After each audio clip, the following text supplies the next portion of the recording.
milking the cow so that I can remember that there will always be enough milk for you and me, because I see that milk is the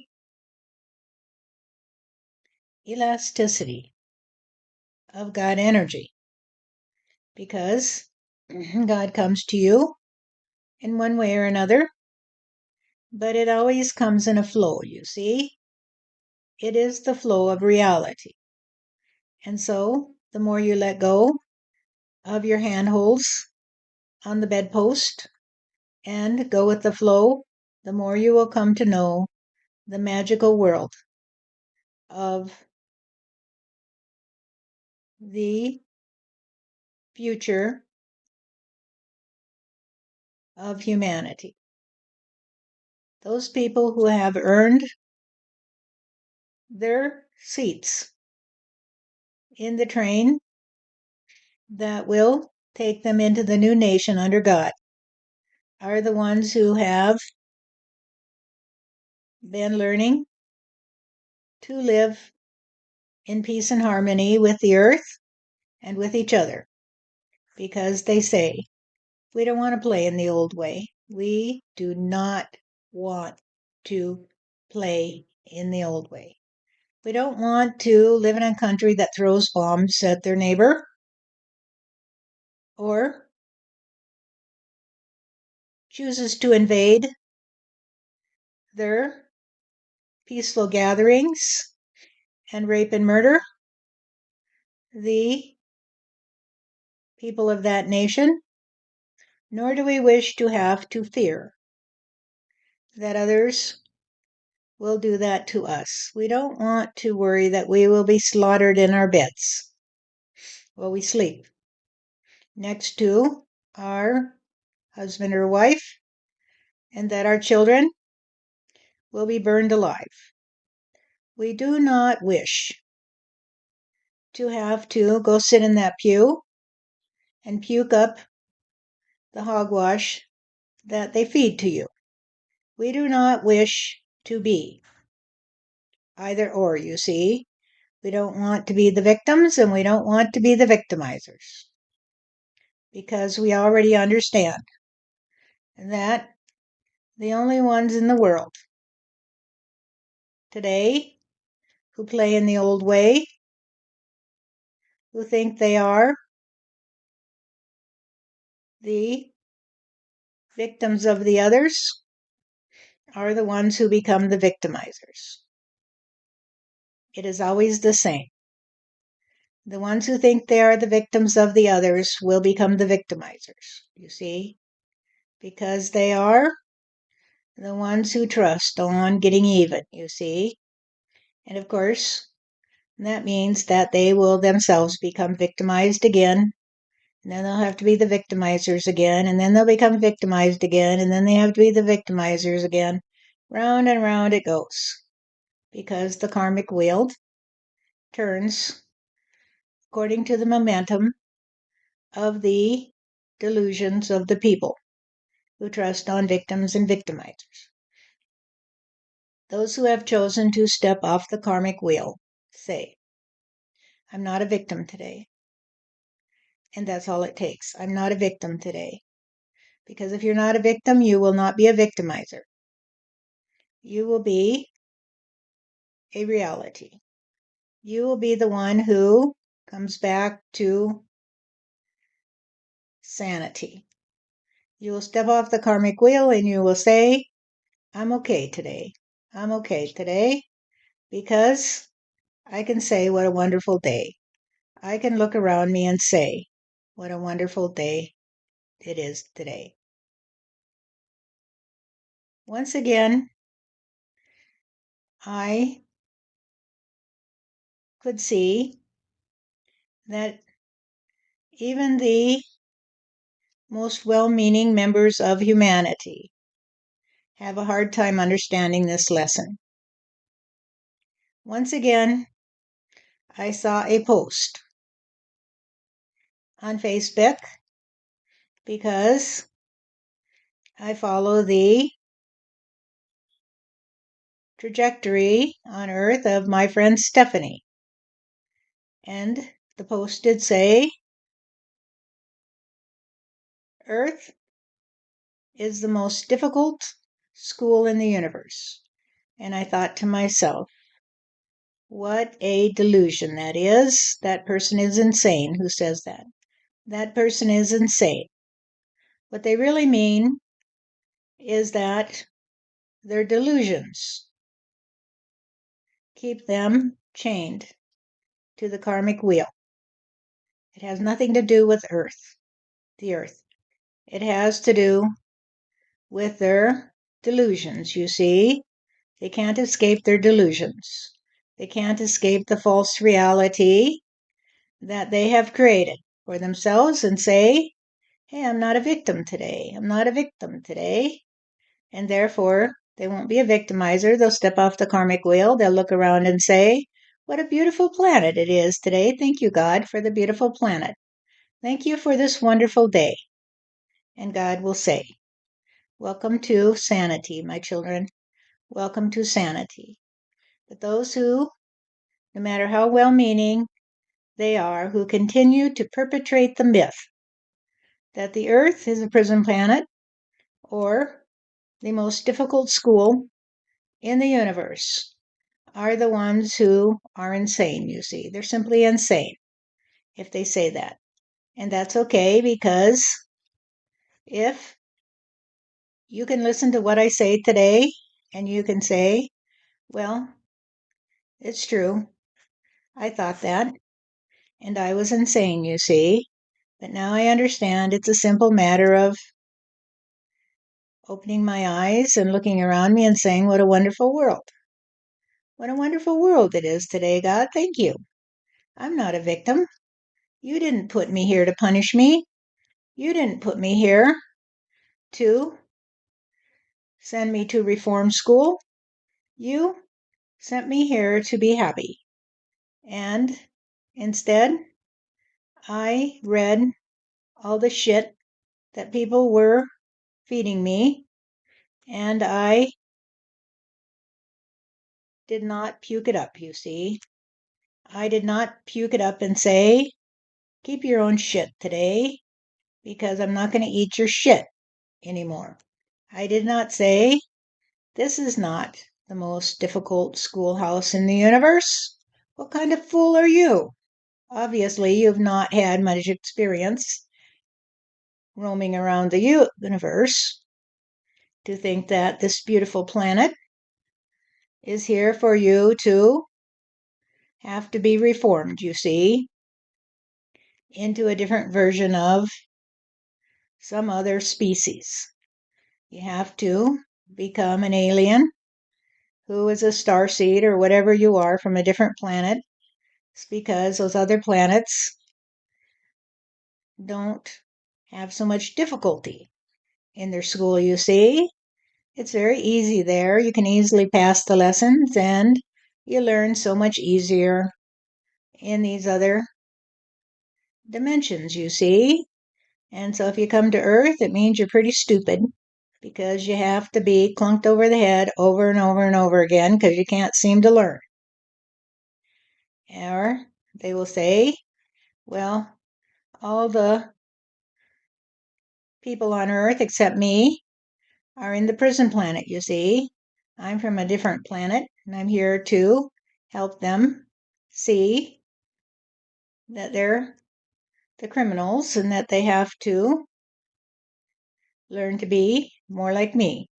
And of course, that's just insanity. It's just insanity.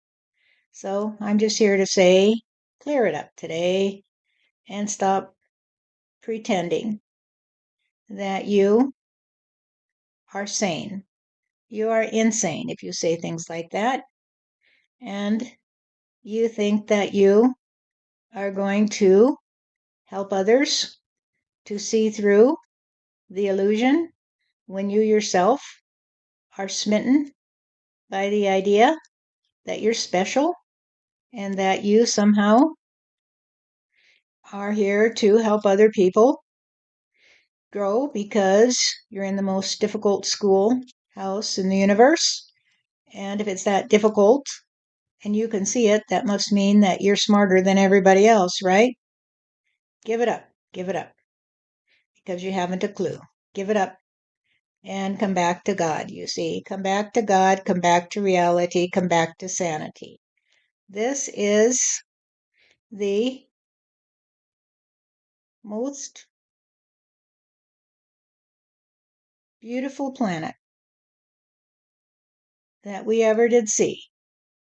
When we were looking for a place to reincarnate, and I'm happy to say that today I am here because my friend Stephanie came to see that she could be a trust on reality. And she became sane, you see. And everybody around her thought she was a little crazy because they were so insane that they couldn't recognize sanity when they saw it, of course. And even the ones that thought they understood insanity on Earth are so insane that they can say things like that this is the most difficult place in the universe to reincarnate. I hope that you will have the opportunity to reincarnate on other planets when all the human bodies go away except a few, and you won't have a place to reincarnate here. Then you can reincarnate on another planet where it won't be so difficult for you because that is the way that you called it, right? And so when you tell God what to do, when you tell God it's the most difficult planet to reincarnate in the universe, God says, okay, I hear you today. If this is too difficult for you, maybe I'll put you on a planet where you have to turn blue because there's not enough oxygen in the air, and maybe I'll put you in a planet where you can be some kind of water creature because it's covered in an ocean, you see, that requires you to be a crab because you're kind of a crab anyway when you tell me that my beautiful gift to you, my present, is not acceptable to you. I am not the God of the universe. I am a man who comes to you to say, have a good day, have a good day. My name that I use in the circle of love is one that many of you have often used to designate a man you thought you knew in your insanity. You were insane when you called upon me and said, oh, Jesus, you are the only Son of God, and you can take away my sins and help me to be famous, you see, because I'll be the only one who can see how difficult this planet must be, and therefore I will be elevated above everybody else, you see. And I'm here to tell you that I'm here to tell you that I am not the only Son of God. And I am not what you think I am. I'm just a man who came to see that life was not about being a victim of God energy. It was about being a partner with God, you see. So I partnered with God, and I was not a victim, the way that you claim that I was. All of you claim that I was a victim. I was a victim of this and that or the other, when in reality, what I was a human and a lover of reality. And I said, let there be light. Let there be light that will pierce the night. And I wasn't the first to say it, and I won't be the last. And many people today are saying, let there be light to pierce the night. And when I come to you and I tell you that my friend is Stephanie and many others here in the circle of love, and that includes those on earth, you may come to understand that the only difference between you and Stephanie and these others is that you think that you are smarter than me, you see. You think you're smarter than me, and you can tell me who I am. And I'm here to tell you that I will speak for myself. And Steph lets me speak for myself, and I let her speak for herself. And if she says, fuck you, Jesus, go away, I'd probably say, Steph, what the fuck is wrong with you? I'm just here to have my say. And the truth is, she doesn't say that. However, what my point is that I don't control her, and she doesn't control me, you see? And sometimes there's sparks that fly between the personalities in the circle of love. And I've been watching some sparks fly lately, and I have to say, wow, good for you, Steph, and good for you, Steve, because you're going toe to toe and letting each other know that you won't be the lapdog of the other, you see. You won't allow the other to control you. And who is in control? If Steve says, we'll have to blame Steph for all the time she left me and the fact that I was smitten with her, even when it wasn't appropriate for me to be with her, then she's to blame. And Steph says, finally, thank God she says it, because she's been listening to this for a long time. Fuck you, Steve. If I am the one who is responsible for your misery, because I don't want to be with you, you see, because you're such a bastard, then I guess if I have the power to make you be so miserable, then that makes you my slave, doesn't it? It makes me the master, the one that controls you. And all the time you've been trying to control me. And I finally see that I have the power in me to be me and to tell you to fuck off because you are one of the most obnoxious people I ever did see.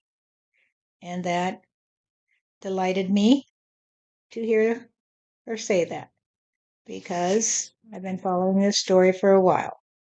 And for a while, she's had to say, whatever, Steve, just go away, please, and be happy because I'll love you forever, but I don't have to be caged by you. And it took a long time before she came to see that he was the one that was on the leash. And she just dropped the leash and said, get away from me, you bastard, because I don't really want to be leading around the dinosaur, you see. Why don't you go back to your past history and smear your face in it? And maybe you'll begin to see that what you thought was reality was just your insanity. And so I'm amused today, and I'm going to see how this all comes out because Steve really has been pestering Steph and causing her to lose sleep because he won't leave her alone.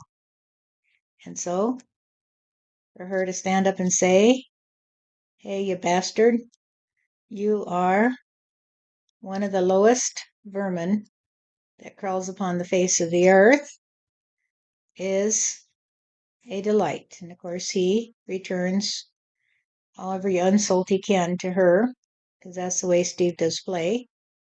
He just likes to insult people who insult him, you see. And now I see that she's beginning to see that Steve and Trump have a lot in common, you see. They have a lot in common, more than she ever wanted to know.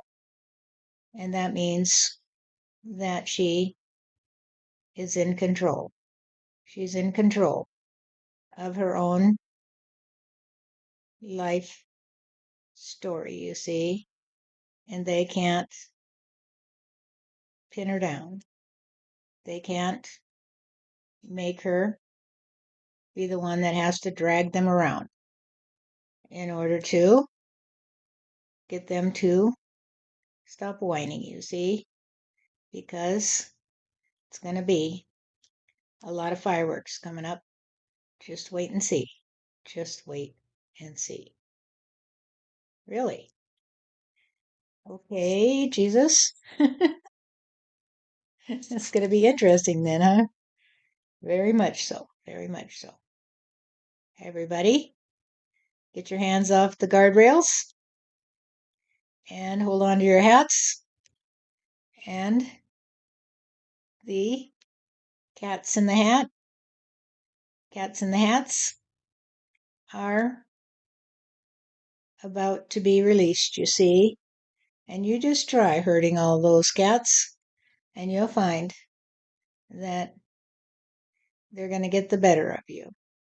I'm talking to you, the ones that are listening to this, and think that they are so high and mighty. Those cats cannot be hurted by you, and they won't follow you over the cliff, you see, like the sheep do. Try to follow the Judas goat. You can't make those you can't make those cats follow you. So the cats in the hats are coming, you see, and they're going to turn this nation back into a place of reality and not the nation of the tar and feather, the ring capital of the world, because the tar in this nation will be the tar that will scar the faces of those who stick their nose where they don't belong. So get your nose out of the shit, you see? Get it out of the tar pile and let it guide you to the rose, because the rose smells sweet, you see. But if you can't smell it because your nose is so full of shit or stuck shut with all that tar, then maybe you can't feather your nest in a way that will allow you to live in the community, that will live in peace and harmony, and that will be the start of the new nation. I am Jesus. I am here. So if you're waiting for the second coming, give me a cheer, and I will say, the end is near. The end is near, dear, for those who trust on that old time religion. And the evolution of humanity is at hand. The evolution of humanity is at hand, and that will be the start of the new nation under God. It will be a nation that will arise from the ashes of the old nation under God, which was the ashes of the USA. but it will arise in order to surprise those who don't understand how this works, you see, because the new nation under God will begin with those who love God, love each other, love themselves, and love reality. And that includes me, you see, that includes me. I will be part of the new nation under God. It will be a revival of the United States of America, but it will begin with a nucleus of people who trust on me, on God, on reality, and on the principles of the United States of America. So hold on to your hats. Watch out for those cats because they are already afoot, you see, and they are going to create the magic that is going to be there for the ones who open the door to the cat in the hat and say, "What have you got in store for us today? What have you got in store for us today?" I adore those of you who hear my words and say, "Welcome back, Jesus. Welcome back. Welcome to the USA." Thank you, because I have a lot of friends here, and we're going to be the ones who will clear away the shadows so the light can shine again. But that means all the shadow people are going to have to go away because there won't be any darkness for them to hide in. And the ones who can brave the light, you see, will be all right because God will be able to see them and take care of them and say, "Hey, you there? Come this way. Be be wise, and be ready for a big surprise." Thank you, Jesus.